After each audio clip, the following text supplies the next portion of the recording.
Not too long ago, I talked with Dale Bohannon, whom I've known since, I guess, the mid-1980s. And he told me something very interesting that he found back in the fall of 2000 while he was on a business trip. Listen to this, folks. I was pulled to the side road, which was a new cut gravel dirt road in front of a business, a builder supply business, actually top-notch builder supply in Madison, Georgia.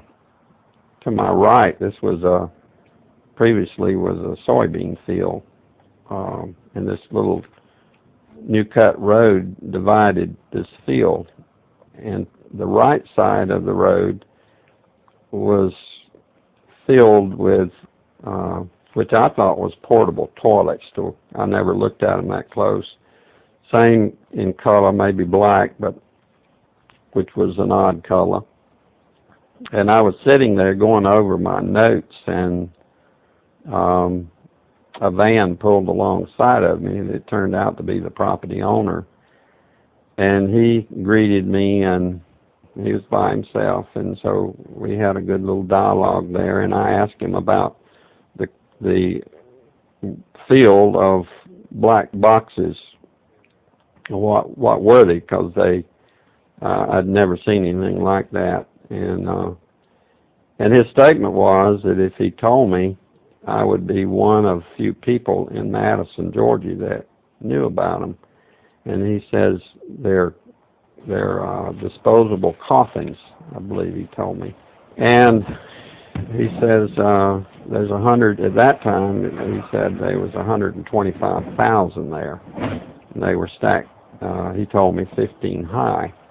I asked him who owned them, and he stated that the CDC owned them and that they were leasing his land for storage.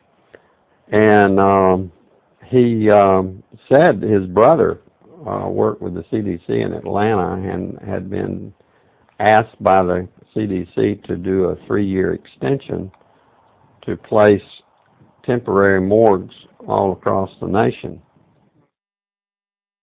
So in January of this year, 2005, we decided to drive to beautiful Madison, Georgia and take a look for ourselves.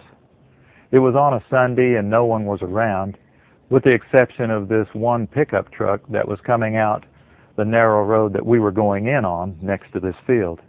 We flagged down the pickup truck, and it was providential that the driver of this pickup truck turned out to be the son of the man that owned this field. So naturally, we started asking him questions.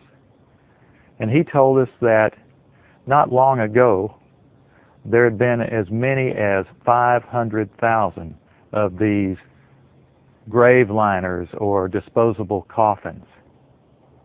We asked him for permission if we could look around, and he said yes, so we did. We're just getting an idea for the size of these boxes. What could these boxes be used for? Well, they're called casket liners. And that's an interesting term, isn't it? The casket liner. When I first heard the term casket liner, I thought perhaps a lining for a casket.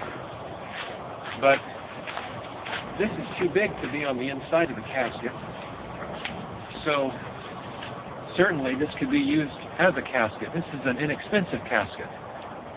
And you can see the size here. There's lots of room. I think my friends here, we could all probably get inside, and it might be a little cozy, but we'd fit just fine. Which tells me that these liners can be used for more than just one. And one more time, what kind of liners are these? Casket liners. These are casket liners. That's what the man said. That's what the man told us.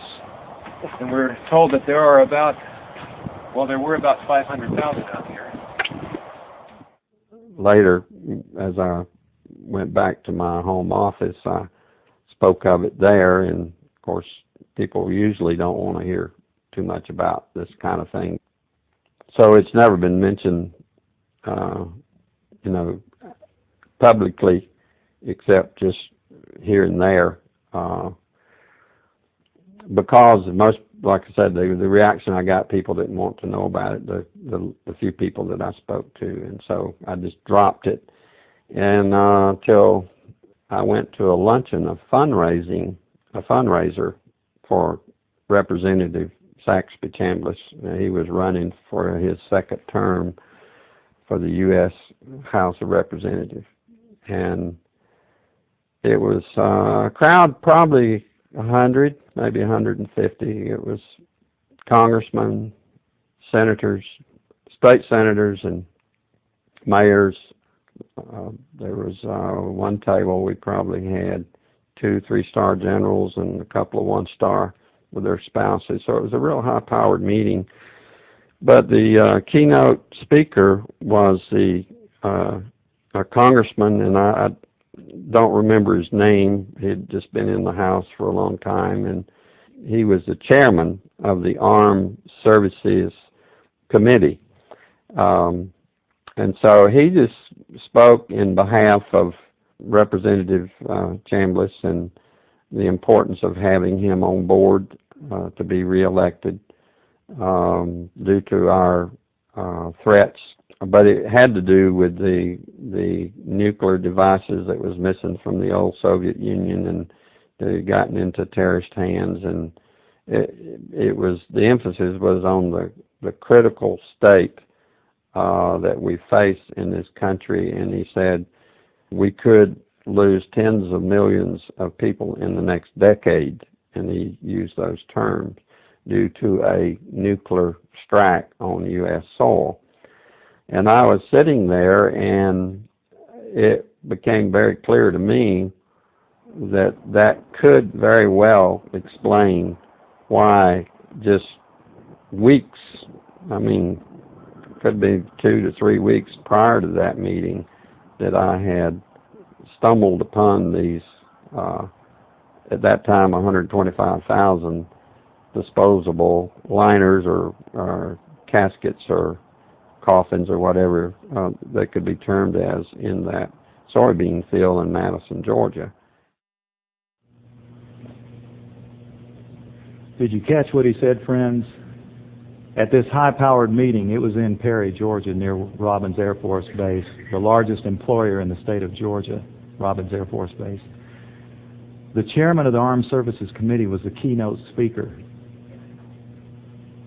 The chairman of the Armed Services Committee, whoever that may be, it used to be Sam Nunn of Georgia, from the district I was born and raised in. Whoever that chairman is generally one of the most powerful men in Washington. And I can't remember the chairman's name at that time myself, but he said, this was in the year 2000, I believe, that in the next 10 years, possibly due to nuclear strikes, tens of millions of people could lose their lives. And we've just read what our prophet said.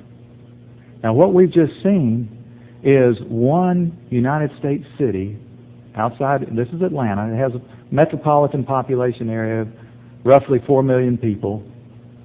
So this is one field outside of one U.S. city, and the brother of the man that owns this field, that the government is leasing this field from to store these disposable coffins, this brother was given 3 years to set up temporary morgues around the country. Now, we found the website that we think these disposable coffins were made at, and we noticed that the lids that they're advertising on the website were rounded. But the lids, hundreds of thousands of lids there, the lids we found, folks, were flat, and they were reinforced. You know what that could mean? You can stack them on top of each other. That's a lot neater to stack them in disposable coffins than what we saw after the tsunami, when we would see bulldozers digging holes and taking bodies and pushing bodies into holes. America can stomach this much better.